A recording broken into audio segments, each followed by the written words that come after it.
Bismillahirrahmanirrahim. Assalamualaikum warahmatullahi wabarakatuh. Alhamdulillah, summa alhamdulillah. Wassalatu wassalamu ala rasulillah, amma ba'd. Alhamdulillah, bagaimana kabarnya Bapak Ibu semua? Semoga selalu dalam limpahan karunia, cinta, rahmat dan berkah dari Allah Subhanahu wa taala. Sehingga saya doakan dari hati saya yang paling dalam agar Anda semua semakin disayang, semakin dicinta, semakin dimuliakan oleh Allah Subhanahu wa taala, dan kehidupan Anda menjadi kehidupan yang penuh barokah. Amin ya rabbal alamin. Bapak Ibu, dalam kesempatan kali ini saya ingin menyampaikan materi tentang disiplin kata, ya. Disiplin kata. Sebenarnya sebelum menyampaikan materi ini saya sudah menyiapkan materi berjudul perusahaan Allah, ya, perusahaan Allah. Tapi kayaknya perlu, ya, ada selipan materi tentang disiplin kata untuk menjelaskan tentang satu hal, ya. Jadi di materi sebelumnya di garis kebenaran itu sempat saya sampaikan sebuah kalimat, ya. Sebuah kalimat yang akhirnya ada yang menjapri saya, memberikan masukan, Pak Nas tolong itu yang di menit ke-21 di 29B, ya, garis kebenaran itu tolong direvisi gitu, ya. Kemudian akhirnya saya jawab bahwa ya saya mohon maaf kalau seandainya memang kurang berkenan, tapi ya memang materi nomor 29 ini tidak berdiri sendiri, ya, tidak berdiri sendiri. Dia adalah sebuah materi yang disampaikan dengan fondasi yang sangat-sangat dalam di sebelumnya, ya. Seperti misalnya materi law of projection, ya. Law of projection berbicara bahwa apa yang ada dalam pikiran kita, maka itu yang mewujud menjadi kenyataan. Jadi ada dua realita, yaitu realita primer dan realita sekunder. Jadi realita primer kita itu ada di pikiran kita, ya. Apapun yang ada dalam pikiran kita itulah realitas sebenarnya. Sementara yang ada dalam dunia nyata kita itu adalah realita sekunder yang dipengaruhi, ibarat matahari dengan bulan, ya. Matahari itu adalah pikiran kita yang memancarkan energinya, kemudian bulan itu hanya mendapatkan cahaya dari matahari. Nah, otomatis kalau seandainya mataharinya tidak ada, maka bulannya juga tidak ada, begitu, ya, atau gelap begitu, nggak kelihatan. Nah, sama realitas kita itu adalah pancaran dari apa yang ada dalam pikiran kita. Sehingga akhirnya di dalam materi law of projection, ya, saya sampaikan bahwa apa-apa yang ada dalam pikiran itu pasti, ya, mewujud menjadi sebuah kenyataan, ya. Sehingga akhirnya materi-materi yang berikutnya itu tentang lunas hutang seketika, kemudian menarik piutang, ya, kemudian materi-materi yang lain itu dibangun berdasarkan tesis atau hipotesa terhadap law of projection atau hukum dari proyeksi. Nah, contohnya misalnya ketika saya sampaikan bahwa jalanan macet, ya, ketika Anda berpikir bahwa kita punya pikiran seperti itu, bahwa jalanannya macet, aduh jalanan macet, maka di dalam pikiran kita mataharinya, energinya itu berbicara tentang macet. Maka, ya, seluruh pikiran adalah doa, ya. Seluruh pikiran adalah doa, dan doa langsung dikabulkan oleh Allah Subhanahu wa taala. Maka yang terjadi adalah kita sedang berdoa, ya Allah, macetkan hidupku, macetkan kebahagiaanku, macetkan rizkiku, ya, macetkan keharmonisanku, macetkan seluruhnya. Akhirnya jadi macet. Kenapa? Karena pikiran itu hanya terfokus pada sesuatu. Apa fokusnya? Fokusnya macet. Objeknya sudah tidak penting, ya.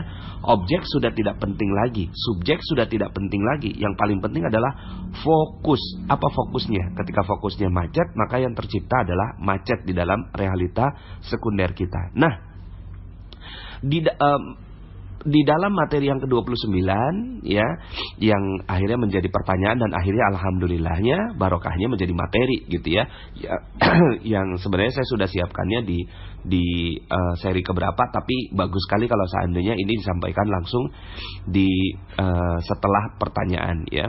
Walaupun ini sudah saya sampaikan di materi sebelumnya, tapi dengan judul sendiri namanya disiplin kata, membuat kita akhirnya bisa berhati-hati dengan kata-kata kita. Jangankan kata-kata, pikiran saja itu sudah menjadi doa, ya.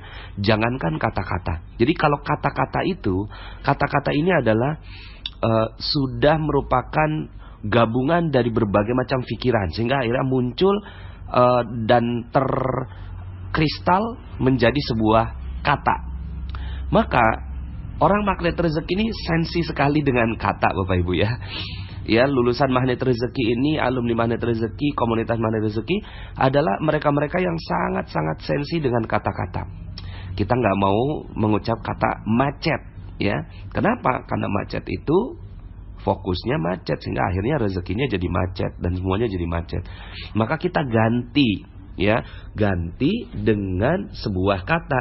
Kata apa? Kata yang tidak juga kita seperti orang yang keluar dari realita gitu ya, tapi kita betul-betul berhati-hati, ya.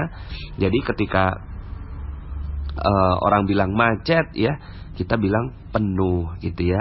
Nah, ketika kita bilang penuh, kita lagi berdoa, fokus kita pada penuhnya. Nah, yang menjadi latar belakang saya di materi 29 ada yang japri saya, Pak Nas, kok dibilangin nggak ada yang menistakan Al-Quran sih gitu kan. Pak Ahok udah jelas-jelas dia menistakan Al-Quran gitu ya. Fatwanya MUI udah keluar. Tapi kok Pak Nas bisa-bisanya menyebut tidak ada kok penistaan agama gitu kan. Salah faham atau belum mengenal Al-Quran gitu. Jadi penistaan saya ganti dengan belum mengenal Al-Quran. Nah, sebenarnya kata penistaan itulah yang saya ganti dengan belum mengenal Al-Quran. Cuma memang akhirnya ya kita juga harus sadar, dan saya juga memahami bahwa mungkin kalau seandainya tidak mengikuti materinya dari awal, pastinya akan ada mispersepsi tentang hal ini. Bukannya saya tidak mau memegang fatwa MUI begitu ya, tidak sama sekali. Dan saya menghormati ya, bahkan dalam materi tentang leverage rezeki itu disampaikan bahwa para ulama adalah sumber dari percepatan rezeki kita gitu ya. Maka ya pastinya, nah cuma karena saya disiplin kata gitu ya, maka saya tidak memilih kata menistakan gitu ya, menistakan Al-Quran, tapi saya ubah katanya gitu ya. Saya ubah katanya dengan belum mengenal Al-Quran gitu ya. Jadi memang kata-kata menista akhirnya, kalau kita fokusnya pada penistaan, ini kan kalimat tidak positif Bapak Ibu ya. Akhirnya apa yang terjadi? Kita lagi berdoa, ya Allah jadikan hidupku nista. Ya Allah jadikan orang menistakan aku. Ya Allah jadikan gitu ya, kehidupan aku nih penuh dengan orang-orang yang menistakan apapun di dalam kehidupannya. Nah, ini yang akhirnya kita jadikan doa ya. Maka hati-hati terhadap satu kata ya, sehingga akhirnya kita ubah. Nah, di dalam disiplin kata memang tidak mudah. Lihat kata-kata saya tidak mengatakan susah, tapi saya mengatakan tidak mudah ya. Kenapa? Karena saya sudah tidak punya kosakata susah dalam pikiran saya. Saya udah nggak punya kosakata susah begitu ya. Yang saya punya tidak mudah. Bukan berarti juga saya bilang karena saya tidak punya kata susah maka semuanya jadi mudah. Tidak juga gitu ya. Saya tetap hidup dalam realita, tapi kata-kata saya adalah kata-kata yang positif begitu ya. Maka ketika orang lain menyebut susah, saya menyebutnya tidak mudah. Dan saya mendisiplinkan diri ya. Dan dalam training magnet rezeki juga salah satu yang menjadi kunci di dalam materi tersebut adalah pendisiplinan kata ini ya. Nah, yang paling sederhana memang ada kata-kata yang tidak positif. Lihat, saya tidak menyebut kata negatif. Ada kata yang negatif diganti kebalikannya dan berikan kata tidak atau jangan. Karena dalam alam bawah sadar kita itu dia tidak membedakan ini jangan atau tidak, itu dicoret di dalam pikiran kita. Dia hanya fokus saja, ya. Dalam materi sebelumnya juga nggak apa-apa saya ulang, dia tidak melihat kata jangan atau tidak. Contohnya, jangan nengok ke belakang. Jangan nengok ke belakang. Coba Bapak Ibu ya, sekarang yang mendengarkan materi ini, jangan nengok ke belakang. Jangan nengok ke belakang ya. Bagaimana rasanya sekarang? Jadi pengen nengok ya. Jadi ingin menengok ke belakang ya. Coba sekarang jangan bayangkan ya, jangan bayangkan sebuah pernikahan. Jangan bayangkan ada pestanya, jangan dibayangkan ada mempelainya, jangan dibayangkan ada tamu-tamunya yang tidak berdatangan, jangan dibayangkan gitu ya bahwa di sana ada penerimaan tamu dan orang-orang saling bercengkrama satu sama lain. Jangan dibayangkan. Gimana sekarang? Jadi kebayang gitu ya. Nah, itu dia. Ya, kita pengennya sih ya nggak kebayang, tapi energi, setiap energi itu dia memantik di dalam pikiran kita, terpantik, tercipta, lalu kemudian akhirnya dia menjadi energi ya. Nah, maka ketika kita mengucapkan apa yang ada dalam pikiran kita ya, seperti tadi sulit, maka itu jadi energi sulit, maka dia naik ke atas langit. Nah, kalau diganti jadi tidak mudah, nah maka tidaknya dicoret ya. Maka akhirnya ya, orang yang ingin mendapatkan keberkahan rezeki ya, akhirnya mengetahui tentang ilmu ini ya. Salah satu bentuk perisai rezeki adalah kata-kata yang tidak positif. Ini adalah perisai rezeki ya. Aduh, saya mah cuma orang miskin. Nah, miskin di sini ya adalah sebuah kata yang tidak positif. Gimana caranya? Ya, saya belum kaya. Enggak apa-apa ya, karena fokusnya di kaya. Ketika saya jelaskan tentang materi hutang lunas seketika, ketika kita fokusnya, aduh saya utang, ganti apa ya utangnya, apa ya kata lain dari utang yang lebih positif ya, maka kita sebut sebagai amanah gitu ya. Ya, jadi utangnya tetap ada ya secara realitas sekunder, tapi di realita primernya, di pikiran kita itu sudah hilang. Hutang di dalam realitanya masih ada, tapi di dalam realita primer itu sudah nggak ada, karena dia sudah berubah menjadi amanah. Nah, amanah ini jauh lebih positif, jauh lebih produktif, jauh lebih berenergi, dan jauh lebih memberikan dampak yang lebih baik dalam kehidupan kita ya. Sehingga akhirnya mulai dari sekarang kita betul-betul harus mengubah. Jangan sampai ada sebuah kata yang tidak positif keluar dari pikiran kita ya. Jangan sampai ada ya yang tidak positif. Lihat kata-kata saya, jangan sampai ada yang tidak positif. Bukan saya bilang jangan sampai ada yang negatif. Tetap saja kalau kita bilang negatif, akhirnya ya terpantik juga itu negatif ya. Nah, ini kan latihan ya Bapak Ibu ya. Jadi berat banget sih ya kerjaan ini, ganti jadi tidak ringan gitu ya. Wah, saya mah benci banget sama orang itu, ganti saya tidak suka gitu ya. Kemudian negatif diganti jadi tidak positif. Sakit diganti kurang sehat ya. Kemudian bete, aduh saya mah bete banget gitu ya, ganti dengan kurang nyaman ya. Kemudian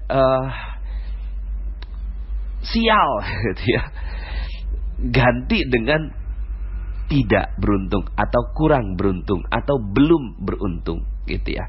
Nah, sehingga akhirnya kita betul-betul harus mendisiplinkan kata. Mulai dari sekarang kita betul-betul harus sensi sekali dengan kata ya. Karena satu kata itu adalah sekali lagi dia adalah kristalisasi dari pikiran. Jadi ada pikiran-pikiran yang ada dalam pikiran kita gitu ya, terus kemudian mengkristal menjadi sebuah kata.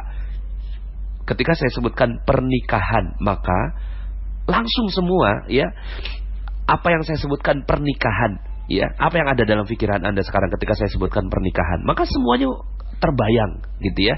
Karena dia merupakan sebuah kristalisasi dari pikiran ya.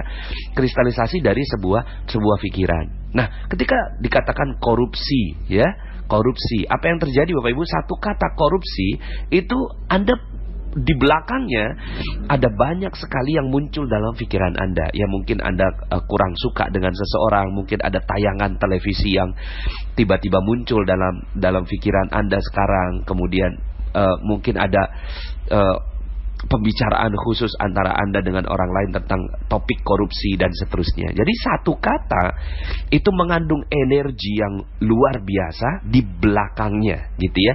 Di belakangnya itu ada banyak sekali energi. Maka dia merupakan kristalisasi. Nah, nista, gitu kan, penistaan Al-Quran, penistaan Al-Quran. Ini merupakan nista ini. Saya punya gambaran tentang kristalisasi pikiran saya tentang nista.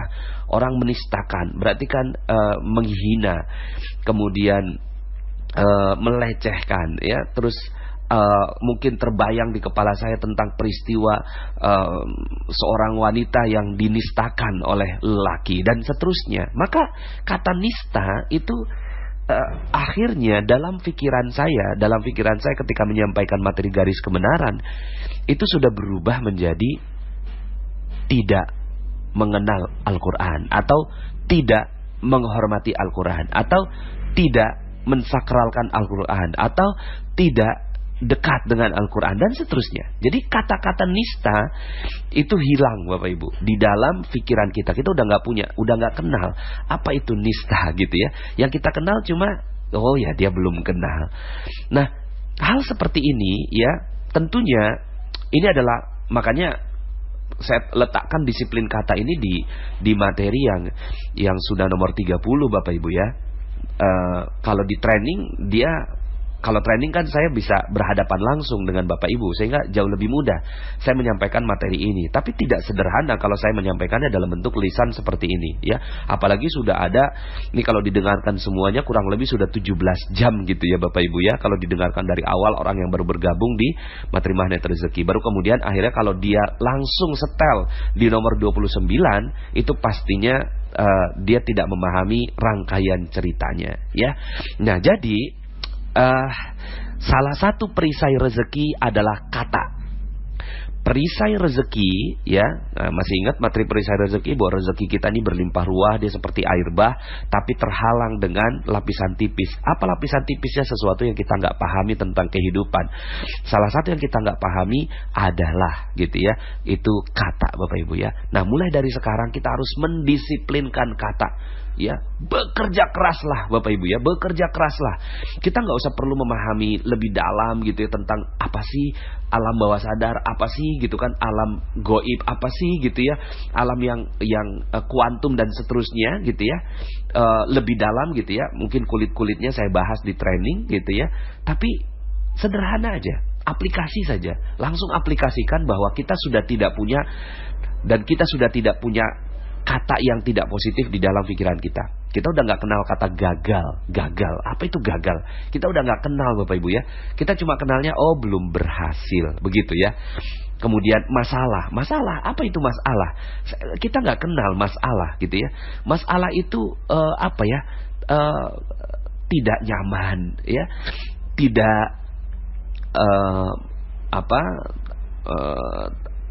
tidak baik, ya, masalah kan gitu ya, tidak baik gitu ya.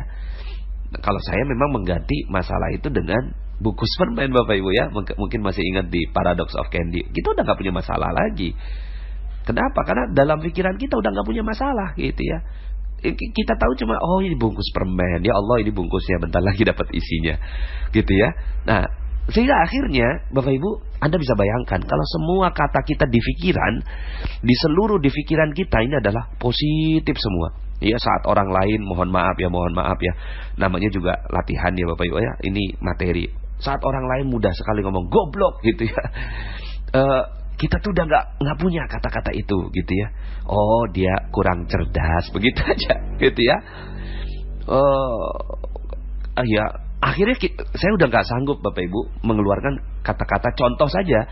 Itu makian saya udah nggak sanggup Bapak Ibu ya.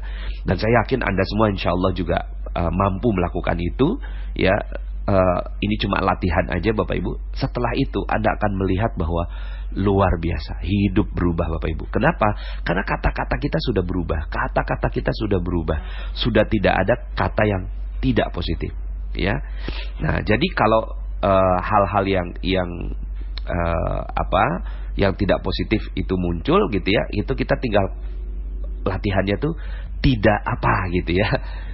Aduh gitu ya, saya marah nih gitu sama kamu. Aduh, saya nih kok tidak, nah kayak gitu ya. Jadi kok saya ini lagi tidak suka sama kamu gitu ya. Saya kok lagi tidak adem sama kamu gitu ya. Maka yang terjadi apa? Kita lagi berdoa, ya Allah ademkan diriku, berikan kesukaan dalam hidupku dan seterusnya.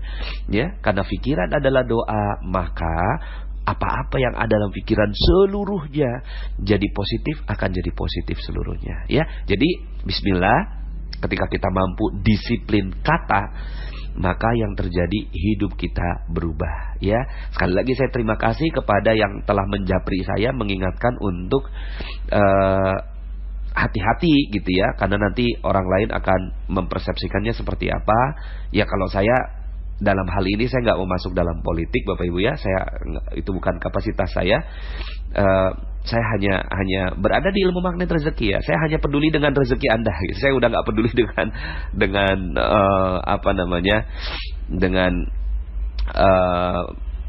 apa bahasanya ya, dengan kehidupan yang ya politik lah begitu ya Bapak Ibu ya. Saya cuma peduli dengan rezeki Anda ya. Saya hanya peduli Anda yang mendengarkan materi ini mendapatkan rezeki berlimpah. Kemudian saya hanya berdoa agar Indonesia menjadi negara yang penuh barokah gitu ya, penuh dengan rezeki berlimpah gitu. Itu yang ada dalam pikiran saya, dan saya tidak ada berpikiran macam-macam, dan saya juga tidak melihat bahwa orang ini berbeda. Semuanya satu. Di dalam dunia kuantum kita satu, sama dan terhubung. Mau dia benderanya merah, putih ya, hijau, kuning, biru, itu semuanya sama di hadapan Allah Subhanahu wa taala. Dan ilmu magnet rezeki ini untuk membuat kita satu, sama dan terhubung Bapak Ibu ya. Jangan biarkan ada satu kendala ya, ada satu topik gitu ya. Nah, saya tadi kendala sempat muncul Bapak Ibu. Nah, kemudian saya rubah dengan satu topik yang berada dalam media kita. Lalu kemudian kita jadi terfokus sekali ya dengan hal tersebut. Ya, jadi berlatihlah ya, sama saya juga berlatih. Yuk sama-sama kita fastabiqul khairat, sama-sama kita berlomba-lomba dalam kebaikan gitu ya, berlomba-lomba dalam melatih kata yang ada dalam diri kita ya. Cuma memang akhirnya orang magnet rezeki ini kelihatan aneh kan ya, kelihatan aneh, kelihatan tidak. Nah, aneh saya ganti Bapak Ibu, kelihatan tidak seperti orang kebanyakan begitu ya. Kelihatan tidak seperti orang kebanyakan. Ya, bismillah aja gitu ya. Karena kita mau dapat rezeki yang berlimpah ya. Di dalam Al-Qur'an itu Allah sebutkan di dalam surga itu sudah tidak ada kalimat yang tidak positif. Seluruhnya positif. Illa qilan salaman salama. Ya, tidak ada kata yang terucap di surga illa qilan salaman salama, kecuali semuanya hanya mengucapkan salaman salama, positif demi positif ya. Akhirnya Bapak Ibu, ketika kita mau gaya hidupnya seperti di surga ya, di surga semua yang dimau ada, rezeki berlimpah ruah. Ya udah, kita tinggal hidup gaya di surga Bapak Ibu. Di dunia kita gaya hidupnya gaya hidup di surga. Seluruh kata-kata kita yang keluar di dalam kehidupan kita hanya yang positif saja ya. If you change your word, you change your world. Ya, if you change your word, you change your world. Kalau Anda merubah kata Anda, maka Anda akan merubah dunia Anda. Ya. Nah, kemudian terakhir, kok di dalam Al-Quran banyak kata-kata yang tidak positif Pak Nas, gitu ya, seperti mengancam masuk neraka, orang kafir dan seterusnya. Nah, Bapak Ibu, seperti yang saya sampaikan dalam materi cermin ajaib, bahwa itu adalah cermin ya. Ketika kita lihat cermin, apakah semuanya bagus? Ketika kita membuka misalnya kita cemong-cemong ya Bapak Ibu ya, mukanya lagi tidak rapih begitu ya, rambut jatuh begitu ya, terus kemudian nggak tersisir ya, kemudian ada kusut-kusut begitu ya. Nah, kemudian ketika kita bercermin, apa yang kita lihat di sana? Yang kita lihat adalah ya wajah yang tidak rapi Bapak Ibu. Maka fungsinya cermin adalah untuk membuat kita jauh lebih baik lagi. Nah, Al-Quran ya fungsinya untuk membuat kita menjadikan itu sebagai cermin. Ya, ketika disebutkan itu ada orang kafir, zolim, fasik, kemudian diancam masuk neraka, gitu kan, alangkah jeleknya, gitu ya, dan seterusnya. Itu adalah upaya Allah membuat kita sebagai cermin. Oh iya, ini dia. Oh iya, saya sedang bercermin, gitu ya. Jadi Al-Quran adalah cermin ajaib. Jadi kalau ada kata-kata yang tidak positif, tujuannya bukan untuk kita tiru, ya. Tujuannya adalah untuk menjadikan dia sebagai cermin bagi kita. Jadi siap Bapak Ibu, ya. Kita mendisiplinkan kata. Ketika kata kita semuanya sudah positif, maka sebentar lagi rezeki Anda akan berlimpah ruah datang pada diri Anda, ya. Oke, sampai jumpa dalam kesempatan materi berikutnya. Saya Nasrullah, terima kasih. Assalamualaikum warahmatullahi wabarakatuh.